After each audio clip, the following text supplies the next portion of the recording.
Hi everyone, Chrissy at A Little Glam, A Lot of Mom. Welcome back. And if you're new here, welcome. I'm a homeschool mom of 5 from early elementary to senior high school. Today's video is part 3 of a homeschool haul series of videos. I've shared craft resources, some fun hands-on resources, and wooden manipulatives, books, lots of books. I'll link the playlist in the description box if you missed the other 2 videos. What you won't really see much of on this channel is curriculum.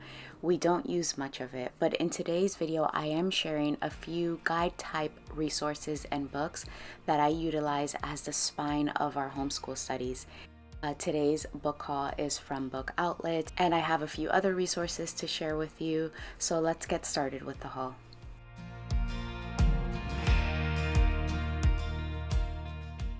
Alright, let's start with math. This is The Quality of Numbers by Della at the Beauty of Play.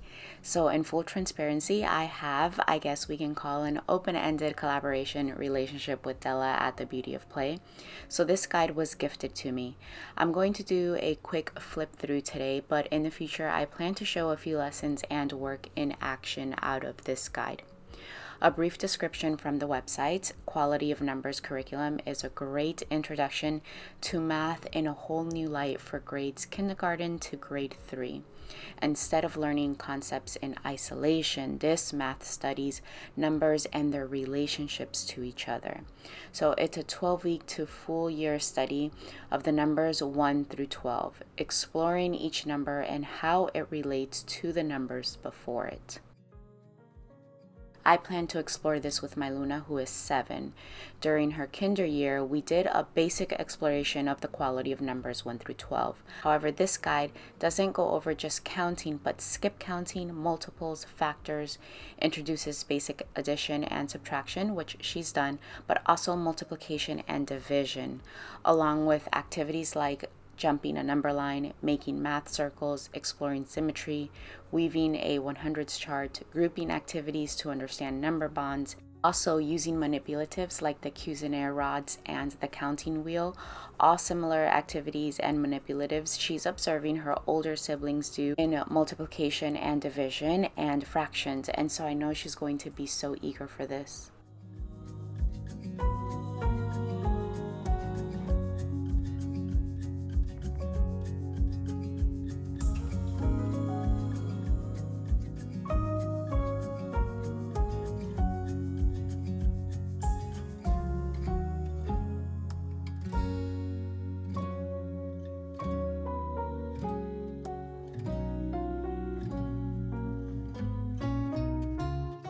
So I do want to show you something that is unique to this guide, being that the quality of numbers is generally taught in year 1. Della provides an example of a schedule to implement for this guide. Of course, the examples of the main lesson pages are always super helpful and included in every one of Della's guides. I'm drawn to all of the Beauty of Play's math guides for the whole child philosophy. There are sensory or hands-on activities and whole body movement activities as well. Also from the Beauty of Play, but science, this is a botany guide. The video to follow this will be a how I plan a main lesson block featuring this guide, so stay tuned for that. But for today, at the very least, I wanted to haul this beauty for you. A botany main lesson block in Waldorf is typically done in 5th grade. So I have this in mind for my Bella as a summer block, as she's a rising middle schooler this fall. How did that happen so fast? I'm not sure, still trying to figure that out. But of course, I'm prepared for my youngest to sit at the table and join in as they'd like. I can modify that for them. And we've studied botany for many years in a more unstructured and actually a very structured way for my oldest. My oldest took a college level botany course last year. However, for my youngest students, this time around, my wish is to just document it on paper more and bring in more naturalist studies. Della's website reads that this is a 78-page activity and art-filled botany guide. It contains 12 lessons for you to explore and discover the world of plants. These 12 lessons can take as little to 3 weeks or up to 6 weeks of learning botany. The material is written with children ages 8 through 12 in mind, but can be adapted for children outside this age range. In true Chrissy fashion, I do want to make this our own and bring in other resources and rabbit trails a bit, as we have already completed several of these lessons and projects in the past. Stay tuned for the planning video to follow this video for more details on that.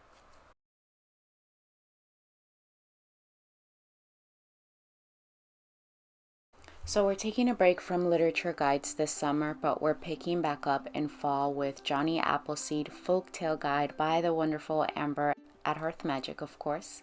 This American tall tales set focuses on the life and legends of Johnny Appleseed, whose real name was John Chapman, an American pioneer nurseryman who introduced apple trees to the Midwest, among other states. He became a folk hero due to his kind, generous nature and dedication to planting apple orchards. His efforts in planting and distributing apple seeds played a significant role in the agricultural development in the regions he traveled through. Included in this guide are 3 written stories in a tall tale style, background info about the true history of each tale, recipes and crafts to go with each story, apple-themed worksheets and printables, copywork, but I was mostly drawn to this for the U.S. geography and map work, since we've naturally found ourselves deep into a big U.S. history and geography year. Of course, there is an apple study that will fall nicely within the fall season. I'll be looking into some of the recommended supplemental resources Amber has suggested as well.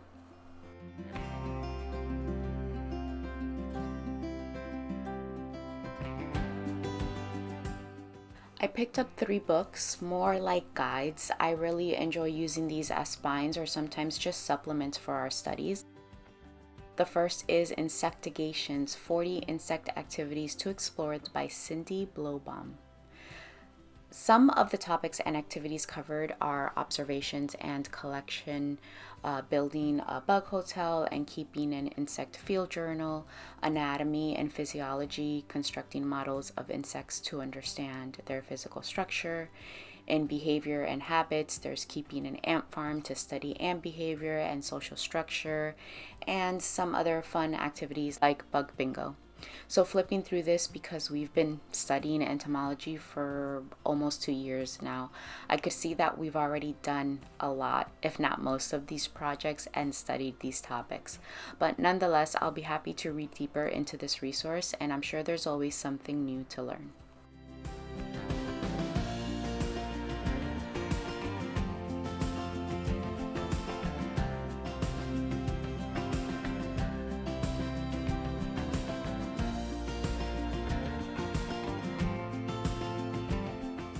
The next guide I picked up is Rachel Carson and Ecology for Kids, Her Life and Ideas, with 21 activities and experiments.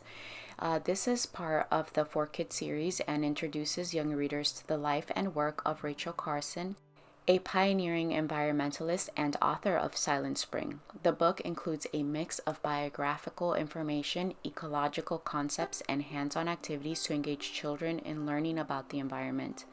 A few examples of the activities and projects are bird watching, observing and recording different bird species, soil analysis, so examining soil samples to understand its composition and importance for plant life, a water filtration experiment to demonstrate how pollutants can be removed from water, teaching about clean water and environmental protection, creating a mini ecosystem, so building a small-scale ecosystem in a jar to see how plants, soil, and water interact, and nature journaling. Woohoo!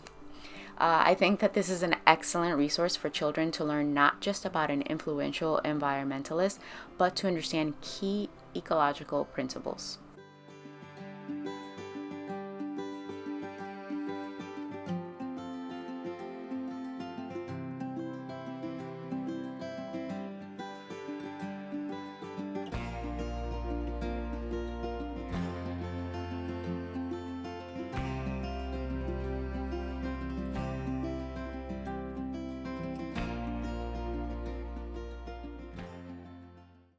And the last one I picked up in this Kids Guide series is a Kids Guide to Native American History. The overview focus is of the histories and cultural practices of various Native American tribes across North America. So the guide begins with a timeline and introduction to Native American history, describing the early civilizations that existed in North America long before European contact.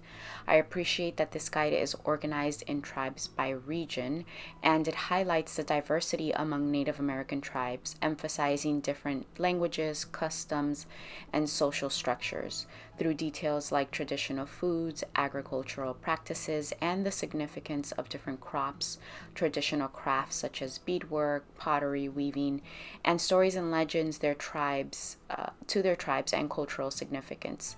There are also hands-on activities and projects like a corn husk doll, a dream catcher, recipes for traditional foods, and learning native games, to name a few. Moving on, I picked up Turtle Island, the story of North America's first people, authored by Eldon Yellowhorn, a member of the Pagani Nation. The book provides a detailed account of the lives, traditions, and histories of Native American societies before and after European contact. So the book begins with the creation stories, including the narrative of Turtle Island, explaining how the world was formed on the back of a giant turtle. These stories are vital in understanding the spiritual and cultural foundations of indigenous societies. There are detailed descriptions of the diverse and complex societies that existed in North America before the arrival of Europeans. Discussions on various aspects of life, such as governance, agriculture, trade, networks, and social structures.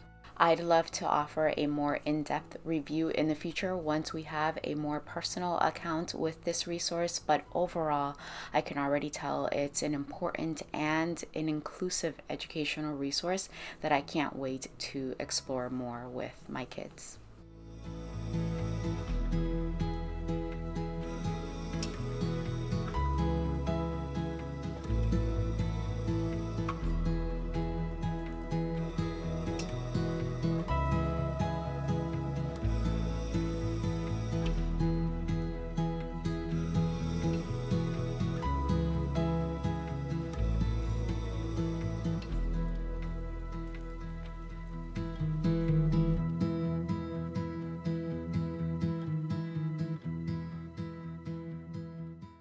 We have one more box of books, and here these are from Book Outlet, and I will flip through these swiftly, but you'll notice a topic here as I prepare for our fall term. Jingle Dancer is a beautifully illustrated children's book which tells the story of Jenna, a young Muskogee Creek girl who dreams of dancing at the next powwow in the traditional jingle dress dance. This heartwarming story celebrates Native American culture and traditions through the lens of a young girl's determination and community spirit.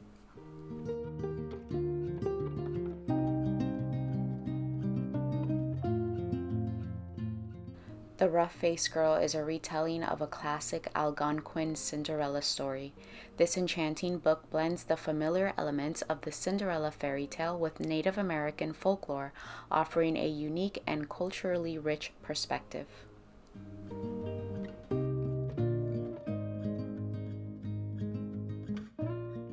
Cheyenne, again, this book tells the story of a young Cheyenne young bull who is taken from his family to attend a government-run boarding school designed to assimilate Native American children into Euro-American culture.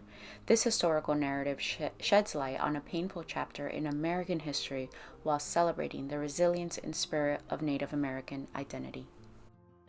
Arot to the Sun, a Pueblo Indian tale, is a vibrant and visually stunning picture book that retells a traditional Pueblo Indian myth about a young boy's quest to find his father, the sun, and his journey towards self-discovery and fulfillment.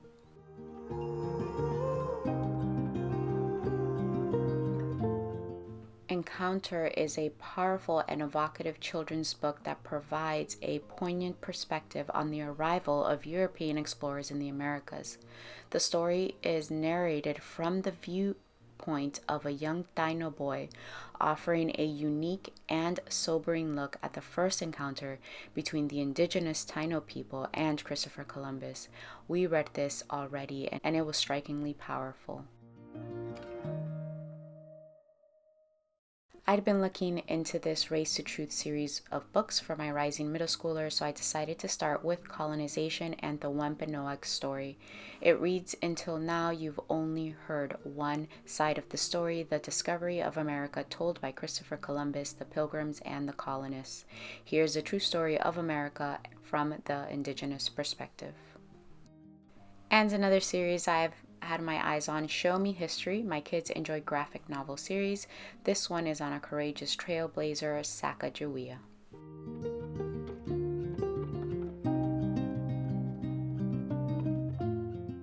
And 2 reads for my seniors, The Life of Olaudah Equinano.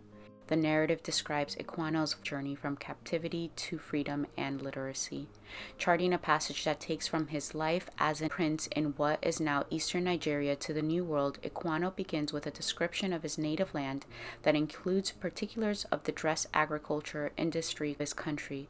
In stark detail, he gives a compelling account of his kidnapping and his ordeal aboard the slave ship, his service in the French and Indian Wars, and Black Heroes of the American Revolution, which my middle schooler might sit in for as well. Friends, if you made it to the end of this video, I want to thank you for watching this series of haul videos. As usual, everything I can possibly link will be found in the description box of this video. Until my next video, thanks for your love.